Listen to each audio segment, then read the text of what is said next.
Himachal news 24/7।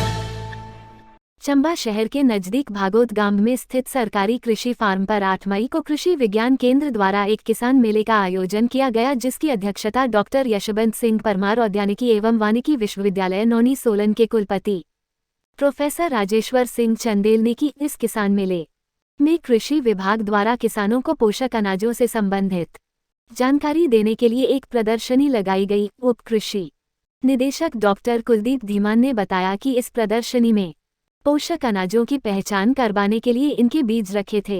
इन अनाजों के आहार से होने वाले लाभों के बारे में किसानों को जागरूक करने के लिए इस प्रदर्शनी में विभिन्न बैनर व पोस्टर लगाए गए थे। उन्होंने कहा कि इस प्रदर्शनी के माध्यम से किसानों को यह समझाने का प्रयास किया गया कि पोषक अनाज क्या होते हैं, इन्हें पोषक अनाज क्यों कहते हैं और पोषक अनाजों को अपने आहार में शामिल करने से क्या लाभ होते हैं। इस किसान मेले में किसानों को संबोधित करते हुए डॉक्टर कुलदीप धीमान ने बताया कि खाद्य और कृषि संगठन फाओ ने भारत देश के आग्रह पर वर्ष 2023 को अंतर्राष्ट्रीय पोषक अनाज वर्ष इंटरनेशनल ईयर ऑफ मिलेट्स घोषित किया है। जी सर। मैं डॉक्टर कुलदीप सिंह धीमान, उप कृषि निदेशक जिला चंबा।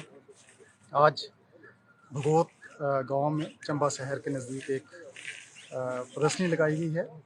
यहाँ पर एक मेले का आयोजन किया जा रहा है कृषि विज्ञान केंद्र सरूद वाला। इस किसान मेले में हमने कृषि विभाग द्वारा एक प्रदर्शनी लगाई गई है। इस प्रदर्शनी को देखने के लिए आज हमारे यहाँ पे चंबा जिले के किसान आ रहे हैं अलग अलग विकास खंडों से, और कृषि विश्वविद्यालय नौनी के कुलपति और उनके जो डायरेक्टर एक्सटेंशन है वो आ रहे हैं। तो इस प्रदर्शनी में हमने आज जो मेन फोकस किया है, लोगों को दिखाने की प्रयास किया है, वो ये है कि ये वर्ष हमारा जो है वर्ष 2023 वो इंटरनेशनल ईयर ऑफ मिलेट्स अंतर्राष्ट्रीय पोषक अनाज वर्ष के रूप में मनाया जा रहा है। तो इस प्रदर्शनी में हमने ये प्रयास किया है कि लोगों को जो हमारे मिलेट्स हैं उनका होते क्या हैं उनकी पहचान करवाई जाए, उन मिलेट्स के खाने से क्या फ़ायदे हैं वो बताए जाएं, और उनकी खेती कैसे की जा सकती है उसके बारे में लोगों को बताया जाए। तो थोड़ा सा मैं आपको बता दूं कि मिलेट्स हमारे लगभग जो माना गया है श्रेणी में मिलेट्स में या पोषक अनाज में जिनको माना गया है वो 9 प्रकार के माने गए हैं। इसमें ज्वार है, बाजरा है और रागी है। ये 3 हैं, इनको न्यूट्रल मिलेट बोलते हैं। और जो दूसरे और 5-6 प्रकार के और हैं, कोदरा, कुटकी, कौड़ी, ये जो हैं ये आपके पॉजिटिव मिलेट्स माने गए हैं। तो इन मिलेट्स के खाने से ऐसा माना गया है कि अगर ये कोई खाता है, कोई जो भी आदमी खाता है, तो उसके जो एक तो इसमें फाइबर कंटेंट बहुत ज़्यादा होता है, जिसके कारण लोगों का जो शुगर लेवल है वो कम हो जाता है, और जिनको शुगर है वो ठीक हो जाती है, जिनको नहीं है उनको तो नहीं होगी। इसमें आयरन, कैल्शियम बहुत ज़्यादा मात्रा में होता है। आयरन से हमारे खून की वृद्धि होती है और कैल्शियम से हड्डियाँ मजबूत होती हैं। इसमें विटामिन B3 होता है। विटामिन B3 की वजह से लोगों का कोलेस्ट्रॉल कम होता है। तो ये माना गया है कि मिलेट्स के खाने से हमारी बहुत सी बीमारियां, लगभग ये माना गया कि लोग बिल्कुल स्वस्थ रहेंगे अगर मिलेट्स खाएंगे। तो आज हमारे जो यहाँ पर प्रदर्शनी लगाई गई है, साथ में अभी जो एक कार्यक्रम होगा किसान मेले का जिसमें लोगों को जानकारी दी जाएगी, उसमें यही बताने का प्रयास किया जाएगा कि लोग जो हमारे किसान हैं वो मिलेट्स लगाएँ, मिलेट्स उगाएँ, अपने आहार में मिलेट्स को शामिल करें और औरों को भी खिलाएँ।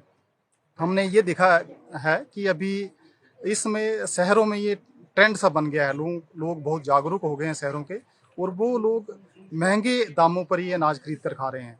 तो अब हमारे किसान जो पहले इन अनाजों को उगाते थे, उन्होंने धीरे धीरे इनकी खेती कम कर दी है। जी सर। आज यहाँ पर कृषि विज्ञान केंद्र सरू ने एक किसान मेला रखा है। अभी सभी विभाग के अधिकारी भी, हमारे कृषि विज्ञान केंद्र के वैज्ञानिक, हमारे डायरेक्टर एक्सटेंशन डॉक्टर इंद्रदेव साथ हैं, डॉक्टर राजीव राणा यहाँ के जो हेड हैं KVK के, उनके साथ। तो प्राकृतिक खेती का एक डेमोस्ट्रेशन भी यहाँ साथ में देखा, आप सब लोग यहाँ थे। धीरे धीरे हम सब लोग को इस विधि पे जाना पड़ेगा। पानी की बात है, जहाँ पानी हमारा कम हो रहा है, हमारा खेती में फर्टिलाइजर पेस्टिसाइड का प्रयोग बढ़ रहा है। तो जो क्लाइमेट रेजिलेंट की हम बात करते हैं, मौसम बदल रहा है, मौसम बदलने के साथ साथ फसलों को मौसम के अनुसार कैसे स्थिर किया जा सके। तो आज डॉक्टर देसराज जो हमारे पूर्व कृषि निदेशक रहे हैं, और ये जो हिमाचल प्रदेश में प्राकृतिक खेती का अभियान शुरू हुआ था, आपकी उसमें एक बहुत महत्वपूर्ण भूमिका रही है। तो ये सभी अधिकारी भी इस चीज़ से सहमत हैं। तो विषय है कि हम अपना माइंडसेट बदलें और किसान को हमें बताना पड़ेगा कि चंबा जैसे क्षेत्र का किसान जो बहुत छोटा है, बड़ी थोड़ी थोड़ी उसके पास भूमि है, तो प्राकृतिक खेती की विधियों से अगर हम थोड़ा सा उसको अवगत करवाएं तो ये वही विधियां जो घर में वो आमतौर पे करता है, और इसको करने में उसको कोई अलग से परेशानी या समय ज़्यादा नहीं देना पड़ेगा। तो धीरे धीरे प्रयास कर रहे हैं।